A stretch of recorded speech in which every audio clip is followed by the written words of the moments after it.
ನಮಸ್ಕಾರ ಸ್ನೇಹಿತರೆ, ಭಾರತ ತಂಡಕ್ಕೆ ಸಿಕ್ಕಿದ್ದಾನೆ ಹೊಸ ಯುವರಾಜ್ ಸಿಂಗ್. ಈತನು ಬ್ಯಾಟ್ ಬೀಸುತ್ತಿದ್ದರೆ ಎದುರಾಳಿ ಬೌಲರ್ಸ್ ಗಳು ಅಕ್ಷರಶಃ ಧೂಳಿಪಟವಾಗುತ್ತಿದ್ದಾರೆ. ಬಹಳ ವರ್ಷಗಳ ನಂತರ ಯುವರಾಜ್ ಸಿಂಗ್ ಮತ್ತೆ MS ಧೋನಿ ಅಂತ ಮ್ಯಾಚ್ ಫಿನಿಶರ್ ಭಾರತ ತಂಡಕ್ಕೆ ಸಿಕ್ಕಿದ್ದಾನೆ.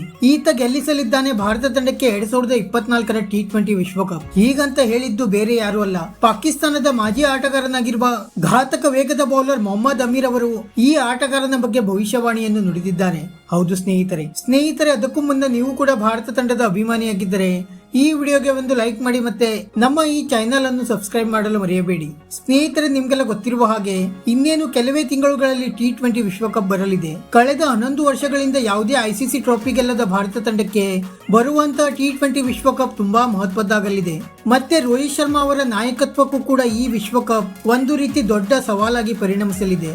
ಆದರೆ ಪಾಕಿಸ್ತಾನದ ಮಾಜಿ ಆಟಗಾರ ಮೊಹಮ್ಮದ್ ಅಮೀರ್ ಅವರು ಈ ಬಾರಿ ವಿಶ್ವಕಪ್ ಭಾರತ ಗೆದ್ದೇ ಗೆಲ್ಲುತ್ತದೆ ಎಂದು ಭವಿಷ್ಯವಾಣಿಯನ್ನು ನುಡಿದಿದ್ದಾರೆ. ಇದರ ಬಗ್ಗೆ ಮಾತನಾಡಿರುವ ಮೊಹಮ್ಮದ್ ಅಮೀರ್ ಅವರು ಈ ಬಾರಿ ಭಾರತ ತಂಡಕ್ಕೆ ವಿಶ್ವಕಪ್ ಅನ್ನು ರಿಂಕು ಸಿಂಗ್ ಅವರು ಗೆಲ್ಲಿಸಲಿದ್ದಾರೆ ಎಂದು ತಿಳಿಸಿದ್ದಾರೆ. ರಿಂಕು ಸಿಂಗ್ ಅವರ ಸ್ಫೋಟಕ ಬ್ಯಾಟಿಂಗ್ ನ ಗುಣಗಾನ ಮಾಡಿರುವ ಮೊಹಮ್ಮದ್ ಅಮೀರ್ ಅವರು ಯುವರಾಜ್ ಸಿಂಗ್ ಮತ್ತೆ ಮಹೇಂದ್ರ ಸಿಂಗ್ ಧೋನಿ ನಂತರ ಒಬ್ಬ ಒಳ್ಳೆಯ ಮ್ಯಾಚ್ ಫಿನಿಶರ್ ಭಾರತಕ್ಕೆ ಸಿಕ್ಕಿದ್ದಾನೆ ಎಂದು ತಿಳಿಸಿದ್ದಾರೆ. ಹೌದು ಸ್ನೇಹಿತರೆ, ಸದ್ಯ ರಿಂಕು ಸಿಂಗ್ ಅವರು ಭರ್ಜರಿ ಫಾರ್ಮ್ ನಲ್ಲಿ ಕಂಡು ಬರುತ್ತಿದ್ದು ಕಳೆದ ಕೆಲ ತಿಂಗಳುಗಳಿಂದ ಭಾರತದ ಪರ ಅಕ್ಷರಶಃ ಅಬ್ಬರಿಸಿ ಬೊಬ್ಬೆರುತ್ತಿದ್ದಾರೆ.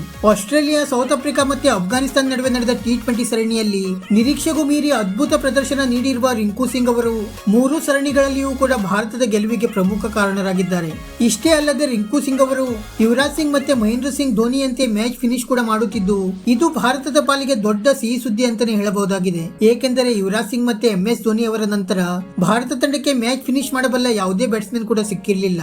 ಇದೇ ಕಾರಣದಿಂದ ಭಾರತ ತಂಡ ಕಳೆದ ಹಲವು ICC ಟ್ರೋಫಿಗಳಲ್ಲಿ ಸೋಲನ್ನು ಅನುಭವಿಸಿದೆ. ಆದರೆ ಈಗ ಬಹಳ ವರ್ಷಗಳ ನಂತರ ರಿಂಕು ಸಿಂಗ್ ರಂತಹ ಆಟಗಾರ ಭಾರತ ತಂಡಕ್ಕೆ ಎಂಟ್ರಿ ನೀಡಿದ್ದು ಬರುವಂತಹ T20 ವಿಶ್ವಕಪ್ ನಲ್ಲಿ ರಿಂಕು ಸಿಂಗ್ ಅವರು ಯಾವ ರೀತಿ ಅಬ್ಬರಿಸುತ್ತಾರೆ ಎಂದು ಕಾದು ನೋಡಬೇಕಾಗಿದೆ. ಸ್ನೇಹಿತರೆ, ಮೊಹಮ್ಮದ್ ಅಮೀರ್ ಅವರ ಈ ಹೇಳಿಕೆಗೆ ನಿಮ್ಮ ಅಭಿಪ್ರಾಯವನ್ನು ನಮಗೆ ತಪ್ಪದೇ ಕಮೆಂಟ್ ಮೂಲಕ ತಿಳಿಸಿ. ವಿಡಿಯೋ ಇಷ್ಟ ಆಗಿದ್ದರೆ ಲೈಕ್ ಮಾಡಿ ಮತ್ತೆ ಚಾನೆಲ್ ಅನ್ನು ಸಬ್ಸ್ಕ್ರೈಬ್ ಮಾಡಲು ಮರೆಯಬೇಡಿ.